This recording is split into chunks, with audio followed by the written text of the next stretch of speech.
नमस्कार. जीभ जीभ ही किती प्रतापी आहे हे सांगायलाच नको. जो जीभ जिंकेल तो जग जिंकेल असं सांगितलं जातं. त्यातही जिभेची विचारवंतांनी घेतलेली दखल स्पष्ट होते. आत्मना मुख दोषेण बध्यन्ते शुकसारिकाः बकाः तत्र न बध्यन्ते मौनम सर्वार्थ साधनम. असा जिभेला म्हणजे वाचेला आवरण्याचा सावध सल्ला सुभाषितकाराने दिला. त्यातही त्या प्रतापी जिभेची धास्ती प्रतिबिंबित होते. पण संत खूपच हुशार निघाले. जिभेची ही बडबड कशी उपयोगी पडेल याची युक्तीच त्यांनी शोधली. असोनी संसारी जिभे वेगू करी वेदशास्त्र उभारी बाई हा सदा. हरिमुखे म्हणा हरिमुखे म्हणा पुण्याची गणना कोण करी. असा संसार सुखी करणारा जिभेचा वापर संतांनी जगाला खुला केला. नमो शारदा मूळ चत्वार वाचा असं म्हणत समर्थ रामदासांनी वाचेची महती स्पष्ट केली. तर जीभ म्हणजे वागेंद्रिय हे घातक बाधक आहे का तारक आहे. चत्वार वाचा म्हणजे 4 वाचा कोणत्या हे जाणून घेऊया नामयोगी सद्गुरू श्री वामनराव पै यांच्याकडून. सद्गुरू, मनात बरेच प्रश्न निर्माण झालेत, पण ते एक एक मला तुम्हाला नाही विचारता येणार. ते सगळे एकत्रच विचारतोय. पहिला प्रश्न असा आहे की जीभ घातक आहे की तारक आहे. दुसरा प्रश्न असा आहे की जसं समर्थ रामदासांनी म्हटलंय नमो शारदा मूळ चत्वार वाचा, तर ह्या चत्वार वाचा कोणत्या. आणि तिसरा प्रश्न असा आहे की नामस्मरण प्रार्थना व साधनेशी त्यांचा काय संबंध आहे. जीभ तारक का मारक. आज आपण जर पाहिलं संसारामध्ये प्रपंचामध्ये तर आपल्याला असं दिसून येईल की जीभ ही सर्वसाधारण मारक ठरलेली आहे. कारण जिभेचा वापर कसा करावा हे लोकांना समजत नाही. बरोबर. आणि त्याचा परिणाम असा झालेला आहे की या जिभेमुळे सासूसुनांची भांडणं, मित्रामित्रामध्ये भांडणं, बॉस आणि सबऑर्डिनेट त्यांच्यामध्ये भांडणं. कारण जिभेचा चुकीचा वापर गेल्यामुळे आज जगामध्ये जे दुःखद प्रसंग निर्माण होतात त्याची जी अनेक कारणं, त्यापैकी प्रमुख कारण म्हणजे जीभ आहे. आणि म्हणून या जिभेचा वापर आपण कसा करायचा शेवटी तुमच्यावर अवलंबून आहे. म्हणून तूच आहे तुझ्या जीवनाचा शिल्पकार. तर देवाने आपल्याला जीभ दिली, पण ती वापरायची कशी त्याच्यासाठी बुद्धी दिली. पण आपण त्या बुद्धीचा वापर जर योग्य केला नाही तर जिभेचा आपण दुरुपयोग करतो आणि त्याच्यातून आपण शत्रू निर्माण करतो. दुसरं, जिभेचं आपण खाण्याच्या बाबतीत सुद्धा जर आपण पथ्य पाळलं नाही तरीसुद्धा जिभेला आपण जर संयम ठेवला नाही आणि वाटेचं खात राहिलो तर रोगांना आमंत्रण. म्हणजे जिभेचं महत्त्व एवढं आहे की एका बाजूने ते रोगांना आमंत्रण देतं खाण्यावरून आणि बोलण्यावरून ते शत्रूंना आमंत्रण देतं. आणि अशा तऱ्हेने ही जीभ आपली महत्त्वाची आहे. ह्या जिभेचं महत्त्व म्हणजे असं की या जिभेच्या ठिकाणी त्रिवेणी संगम झाला आहे. म्हणजे वागेंद्रिय म्हणजे वाचा, रसनेंद्रिय म्हणजे आपल्या ठिकाणी जी रसनेंद्रिय आहे, चव म्हणजे ती जिभेच्या ठिकाणी आहे. आणि मन जे आहे ते जिभेमध्ये गुप्त आहे. गंगा यमुना प्रगट आहे, सरस्वती गुप्त आहे. तसं मन आपल्या जिभेमध्ये गुप्त आहे. मनाने तुम्हाला जिभेला हलवलं तर हलणार ना, म्हणजे त्याशिवाय जीव हलू शकत नाही. मग तिकडे मन पाहिजेच. म्हणजे मन आहे म्हणून जीव हलते. मग तिकडे आहे मन, रसनेंद्रिय आहे आणि कर्मेंद्रिय आहे.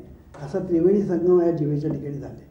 अशी ही जी जीभ आहे म्हणजे वाचा ही हा शब्द असा आहे, तो जर उलटा केला तर काय होतं, चावा. वाचा चा वा. कळलं की नाही. लोक चावण्यासाठी त्याचा उपयोग करतात. कळलं की नाही. आणि म्हणून ह्याला चाव, त्याला चाव, त्याला चाव. ही चावाचावी जी होते ना त्याच्यातून जीवनामध्ये दुःख निर्माण होतं. पण जर त्याचा सदुपयोग करायचं आपण जर ठरवलं तर देवसुद्धा मिळतो. बाकीचं तर सर्व चांगलं होतंच, पण देवसुद्धा मिळतो तुम्हाला जर तुम्ही या जिभेचा जर चांगला वापर करायचा ठरवला तर, म्हणजे वाचेचा. आणि म्हणून ही जी जीभ आहे त्या जिभेचं योग्य मूल्यमापन आमच्या संतांनी केलं. म्हणून ज्ञानेश्वर महाराजांनी हरिपाठ दिला आणि हरिपाठामध्ये काय सांगितलं, असोनी संसारी जिव्हे वेग करी वेदशास्त्र उभारी वाया सदा. ज्ञानदेव म्हणे व्यासाची खुणा द्वारकेचा राणा पांडव घरी. म्हणजे द्वारकेचा राणा पांडव घरी म्हणजे कृष्ण भगवान तो सुद्धा तुम्हाला प्रसन्न होईल. कारण पांडव आम्ही नेहमी म्हणतो पांडव म्हणजे या ठिकाणी पांडव म्हणजे काय आहे, या ठिकाणी पंचमहाभूताचा मांडव आहे तो पांडव आहे. आणि या ठिकाणी जर तुम्ही वाचनेचं नामस्मरण केलं, देवाचं नाव घेतलं, तर तुम्हाला देवसुद्धा प्रसन्न होईल. सुद्धा हा शब्द मी वापरतोय. याचा अर्थ असा की जिभेचा जर आपण योग्य वापर केला तर तुम्हाला त्याचं फळ सर्व क्षेत्रामध्ये मिळेल. तुम्ही कुठल्याही क्षेत्रात जा, जिभेचा वापर चांगला करा. म्हणून आमचं जे साधन आहे त्याच्यामध्ये आम्ही नेहमी सांगतो शुभचिंतन करा, शुभ इच्छा करा, शुभ बोला आणि शुभ करा. त्यामुळे शुभ बोलणं हेच भजन असं आमचं म्हणणं आहे. भजन म्हणजे आपण टाळ घेतले आणि भजन होतं इतकं आमचं मर्यादित नाही. बरोबर. तुम्ही शुभ बोलणं हेच भजन. आणि हेच जर तुम्ही शुभ बोलण्याचं जर एक ठरवलं तर आता आपण म्हणतो की चातुर्मासामध्ये काहीतरी आपण नेम केला पाहिजे. तुम्ही हा नेम करा, मी शुभच बोलणार. बघा तुम्हाला चातुर्मासामध्ये काय तुम्हाला अनुभव येतात ते बघा आणि मग आयुष्यभर तुम्ही तेच करा. आणि म्हणून संतांनी काय सांगितलं, या जिभेचा तू वापर कर. कारण आपल्या जीवनामध्ये 4 गोष्टी महत्त्वाच्या आहेत: जीभ, प्राण, मन आणि देव. हे 4 महत्त्वाचे आहेत. ह्याच्यातला कुठलाही एक जर आपण स्वाधीन केला तर बाकीचे 3 जे आहेत ते आपल्या स्वाधीन होतात. एकाला जिंकत ना की बाकीचे 3 आपल्याला स्वाधीन होतात. तुम्ही मन जिंका, बाकीचे 3 तुम्हाला मिळतील. तुम्ही प्राण जिंका, बाकीचे 3 तुम्हाला मिळतील. तुम्ही जीभ जिंका, बाकीचे 3 तुम्हाला मिळतील. म्हणजे देव पण मिळेल, मन पण मिळेल आणि प्राण पण मिळेल. मन मिळेल याचा अर्थ मनावर कंट्रोल, प्राणावर कंट्रोल येईल आणि देव तुम्हाला प्राप्त होईल. इतकं ह्या जीवेचं महत्त्व आहे. आणि म्हणून ही जी जीव आहे, ह्या जीवेचा वापर करायचा म्हणजे देवाचं नाम घेण्यासाठी त्याचा उपयोग करायचा. विठ्ठल विठ्ठल विठ्ठल विठ्ठल विठ्ठल म्हणणं किंवा आमची विश्व प्रार्थना जी आहे, हे ईश्वरा सर्वांना चांगली बुद्धी दे वगैरे, ही जर प्रार्थना आपण सतत म्हणत राहिलो, नामस्मरण सतत करत राहिलो जिभेने, तर आपल्याला त्याचा फार फायदा होतो. म्हणून जिभेने नाव घेणं याला वैखरी म्हणतात. एकंदर 4 वाचा आहेत. एक म्हणजे वैखरी, दुसरी मध्यमा, तिसरी पश्चंती आणि चौथी परा. ह्या 4 वाणीपैकी पहिली हे त्याला वैखरी म्हणतात. म्हणजे जिभेने मोठ्याने आपण जेव्हा बोलतो तेव्हा ती वैखरी. आणि या वैखरी नाम घेणं हे सुद्धा फार महत्त्वाचं आहे. आपण मनातल्या मनात जेव्हा नाव घेतो ना तेव्हा देवाचं नाव पळून जातं. आपल्या कळत पण नाही कधी गेलं ते पळून. पण तुम्ही मोठ्याने जर नाम घेतलं ना तर त्याचा फार फायदा होतो, कळलं की नाही. आणि म्हणून मोठ्याने म्हणणं विठाल विठाल विठाल असं म्हटलं ना की तुम्ही थांबलात की तुम्हाला लगेच कळतं. पण मनातल्या मनात तुम्ही थांबलात की तुम्हाला कळतच नाही. हात आहे. म्हणून वैखरीने म्हणणं फार महत्त्वाचं. म्हणून जिभेने आपण म्हणणं याला संतांनी फार महत्त्वाचं स्थान दिलं आहे. कारण ही जी जीभ आहे, या जिभेच्या ठिकाणी त्रिवेणी संगम आहे. ही जीभ मित्र करू शकते, ही जीभ रोगांना आमंत्रण देऊ शकते आणि ही जीभ शत्रू पण निर्माण करू शकते. म्हणून जिभेमध्ये एवढं प्रचंड सामर्थ्य लक्षामध्ये घेऊन संतांनी या जिभेलाच धरलं. संतांनी सांगितलं या जिभेला तुम्ही धरा. जिभेला तुम्ही धरलत ना, जो जीभ जिंकेल तो मन जिंकेल, जो मन जिंकेल तो जग जिंकेल, असा आमचा एक अमृत विचार आहे. म्हणून जिभेला जिंकण्यासाठी सर्वात उत्तम उपाय म्हणजे प्रार्थना म्हणणं किंवा नामस्मरण करणं. आणि म्हणून जिभेने सतत विठाल विठाल विठाल विठ्ठल किंवा रामकृष्ण हरी, जे देवाचं नाव तुम्हाला आवडत असेल ते देवाचं नाव तुम्ही जर सतत घेत राहिलात तर जिभेवर तुमचा कंट्रोल येतो. जिभेबरोबर मनावर कंट्रोल येतो. तुमचा जो प्राण आहे ना त्याच्यावर कंट्रोल येतो आणि देवाची प्राप्ती होते. म्हणून एके ठिकाणी म्हटलेलं आहे, यम नियम प्राणायाम साधे जपता रामनाम, असं म्हटलं आहे की यम नियम प्राणायाम म्हणजे यम म्हणजे मनावर कंट्रोल, नियम म्हणजे इंद्रियावर कंट्रोल आणि प्राणायाम म्हणजे प्राणावर कंट्रोल. या तिन्हीवर कंट्रोल येण्यासाठी नामस्मरण फार उपयोगी आहे असं संतांनी सांगितलं. यम नियम प्राणायाम साधे जपता रामनाम म्हणजे एक राम नावाचा जप केला, देवाच्या नावाचा जप केला, तर तुम्हाला या तिन्ही गोष्टी प्राप्त होतात. असं हे जे वैखरी जी आपली आहे ती वैखरी फार महत्त्वाची आहे आणि म्हणून वैखरीने आपण जप करणं हे फार महत्त्वाचं. आता दुसरं म्हणजे मध्यमा. मध्यमा म्हणजे काय, जीभ जेमतेम हलवायची आणि देवाचं नाव घ्यायचं, त्याला मध्यमा म्हणतात. वैखरीने आपण मोठ्याने म्हणतो. इथे आपण मोठ्याने म्हणत नाही, इथे आपण मनातही म्हणत नाही, तर आपण जिव्हा हलवून आतल्या आत म्हणतो. आपण मी कोणाला ऐकू जात नाही, पण मनात नाही, पण जीभ हलवून आपण म्हणतो.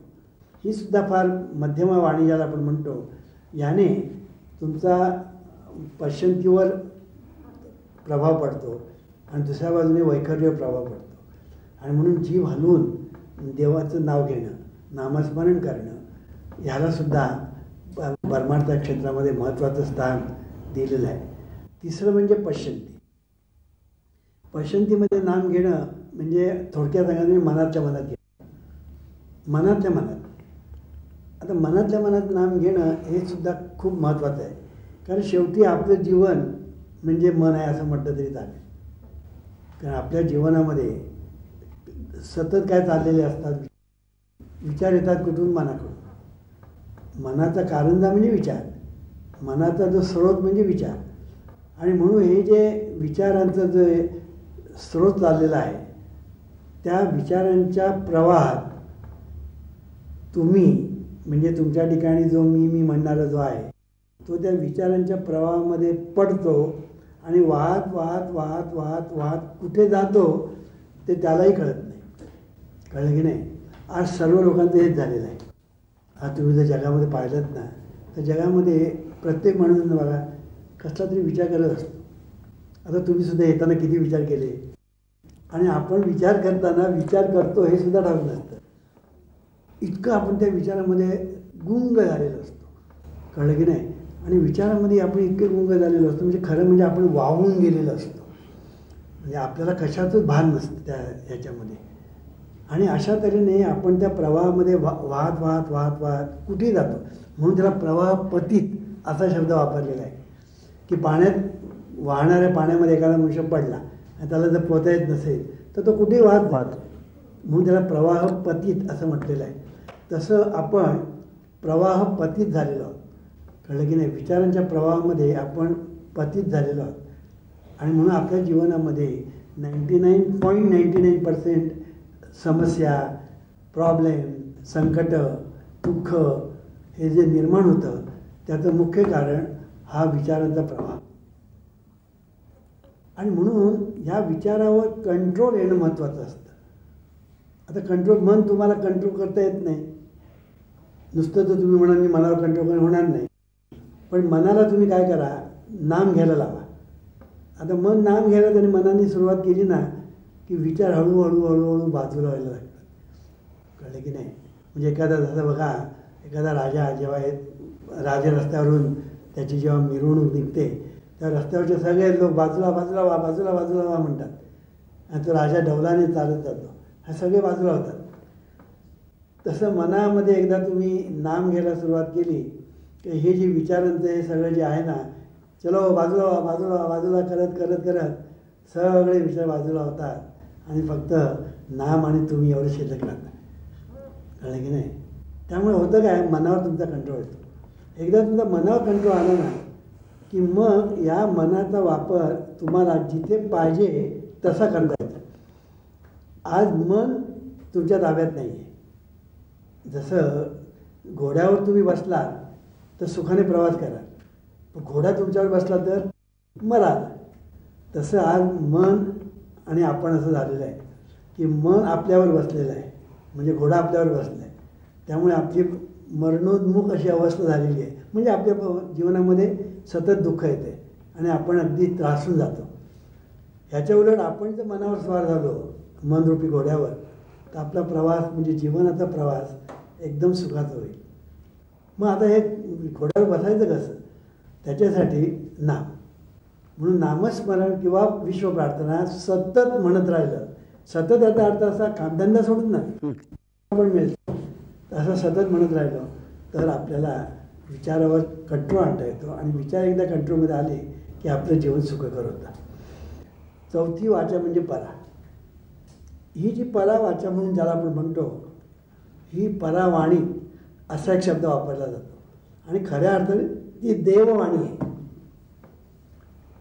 आता ह्या पहिल्या 3 ज्या आहेत ना, ह्या जीववाणी आहेत आणि चौथी जी आहे ती देववाणी आहे. म्हणजे काय, याचा अर्थ असा की पहिल्या 3 वाणी ज्या आहेत त्या तुम्ही हाताळू शकता. वैखरी हाताळू शकता, मध्यमा हाताळू शकता, बरोबर, पश्चंती हाताळू शकता. पण ही जी परावाणी जी आहे ना, ती तुम्ही हाताळू शकत नाही, कारण ती देववाणी आहे, ती तुम्ही हाताळू शकत नाही. आणि म्हणून ही जी देववाणी जी आहे ती तुमच्या पलीकडे आहे, कक्षेच्या पलीकडे आहे.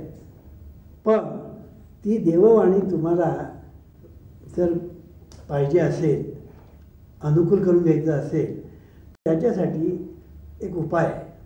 तो उपाय म्हणजे असा की नामस्मरण आपलं जे आहे हे आपण इतकं केलं पाहिजे की ते अंतर्मनात गेलं पाहिजे.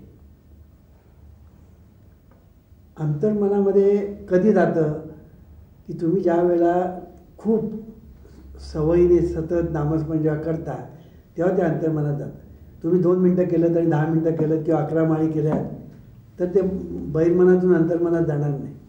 तर तुम्ही सतत त्याचा एक छंद, ज्याला आपण छंद म्हणतो की नाही, गोविंद गोविंद मना लागेल या छंद, मग गोविंद ते काय भेद नाही देवत आहे असं म्हटलं आहे.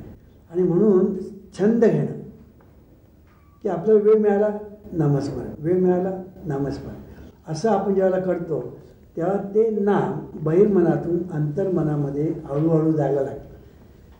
आणि अंतर्मनामध्ये एकदा तुमचं ते गेलं की भागत नाही. तिथे ते त्याचं बस्तान बसलं पाहिजे आणि तिकडे एकदा त्याचं बस्तान बसलं की मग अंतर्मन नाम घ्यायला सुरुवात करतं. आता तुमचं बहिर्मन नाम घेतं. आता जे तुमचं मग वैखरी म्हणा, मध्यमा म्हणा किंवा पश्चंती, या तिन्हीला तुमचं बहिर्मन पाहिजे. बहिर्मनाने सांगितलं नाम घे, तुमची वैखरी घेणार. बहिर्मनाने सांगितलं तर मध्यमा घेणार आणि बहिर्मनाने सांगितलं तर पश्चंतीच नाम म्हणजे. पण या बहिर्मनाचा देववाणीवर काही कंट्रोल नाही, कळलं की नाही. म्हणून ही जी देववाणी जी आहे ती अंतर्मनात आहे आणि म्हणून बहिर्मनातून अंतर्मनामध्ये नाम गेलं पाहिजे, म्हणजे नामजप अंतर्मनाने तो धरला पाहिजे. आणि अंतर्मनाने एकदा धरलं की तुमचं जे नामजप जो आहे ते बहिर्मन न करता अंतर्मन करावं लागतं. आणि अंतर्मन एकदा करायला लागलं की मग तुम्हाला करण्याची काय गरज नाही. मग ते अंतर्मनच म्हणजे अगदी शेवटपर्यंत अगदी ते तुम्हाला साथ देतं. आणि म्हणून यासाठी केला होता अट्टा शेवटचा गीत गोड व्हावा असं जे तुकाराम मला म्हणतात, त्याचं कारण ते आहे की तुमच्या शेवटच्या क्षणापर्यंतच नव्हे तर पुढल्या जन्मामध्ये सुद्धा ते तुम्हाला साथ करतं, कळलं की नाही. आणि म्हणून ही जी अंतर्मन ज्याला आपण म्हणतो त्या अंतर्मनाने ते स्वीकारलं पाहिजे. आणि म्हणून याचा बहुतेक लोकांना हे काही माहिती नाही आहे, कळलं की नाही. म्हणून एके ठिकाणी कबीराने म्हटलेलं आहे, राम हमारा जप करे हम बैठे आराम. म्हणजे मी आरामात बसलेलो आहे, जप करण्याचं काम माझ्या हृदयामध्ये राम राम करतो आहे. राम हमारा जप करे हम बैठे आराम. ते ज्ञानेश्वर महाराज सांगतात हरिपाठात, ज्ञानदेवा मौन जपमाळ अंतरी धरोनी श्रीहरी जपे सदा. किती स्वर्ण. म्हणजे श्रीहरी जपे सदा, माझ्या अंतःकरणामध्ये जपमाळ धरतो कोण, श्रीहरी. आणि जप कोण करतो, श्रीहरी. आणि म्हणून बहिर्मनातून अंतर्मनामध्ये नाम जाणं, प्रार्थना जाणं हे फार महत्त्वाचं असतं. आणि ते 1-2 दिवसाचं काम नाही. तुम्ही म्हणाल वामनराव तुम्ही आमच्यावर कृपा करा आणि हे सगळं घडूया. ते कृपा म्हणजे कर आणि पा. कृपा या शब्दाचा अर्थ कर आणि पा. आम्ही सांगतो ते कर आणि काय होतं ते पहा. आणि म्हणून बहिर्मनामध्ये खूप नामस्मरण व्हायला पाहिजे. बहिर्मनामध्ये तुमचं खूप नामस्मरण व्हायला पाहिजे.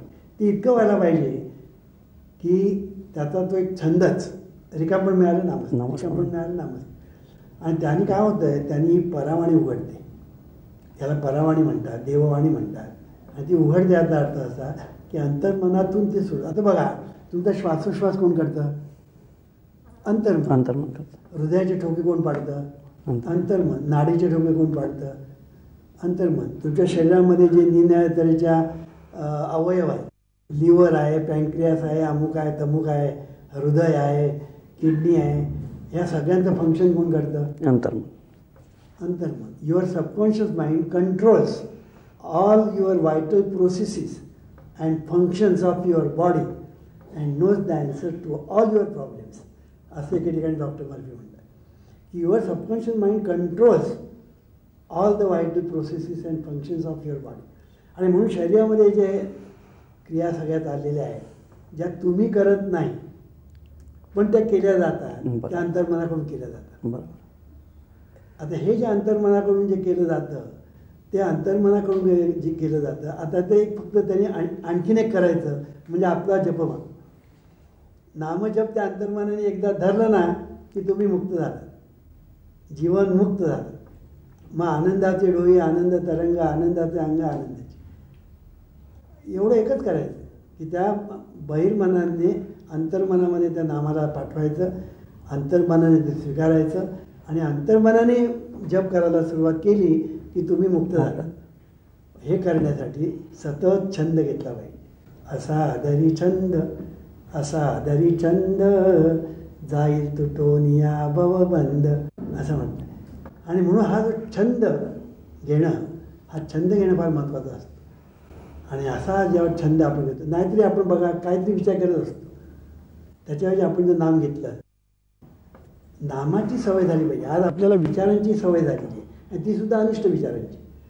ती नामाची एकदा सवय झाली आणि ते नाम एकदा आपल्या अंतर्मनात गेलं की your subconscious mind controls this process आणि तेच नामजप करायला लागतं. इतकं हे सगळं सुंदर आहे.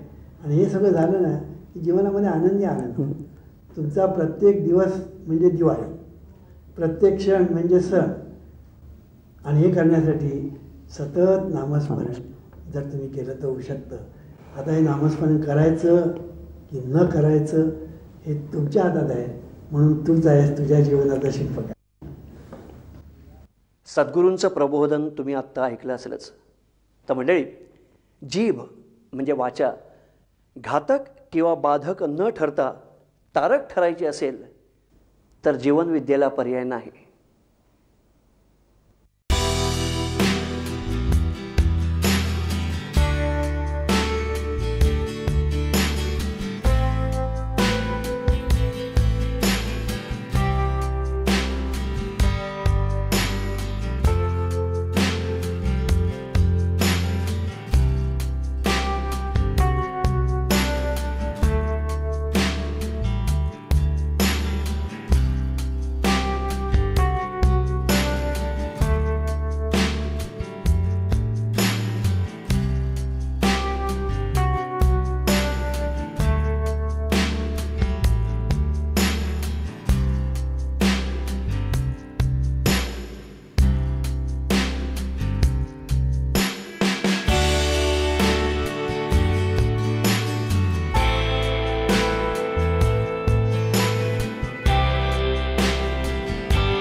सर्वांना सुखात आनंदात ऐश्वर्यात ठेव.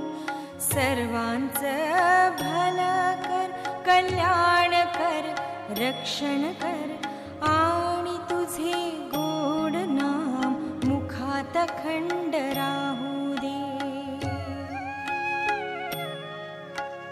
हे ईश्वरा सर्वांना चांगली बुद्धी दे, आरोग्य दे. सर्वांना सुखात आनंदात ऐश्वर्यात ठेव. सर्वांचं भलं कर, कल्याण कर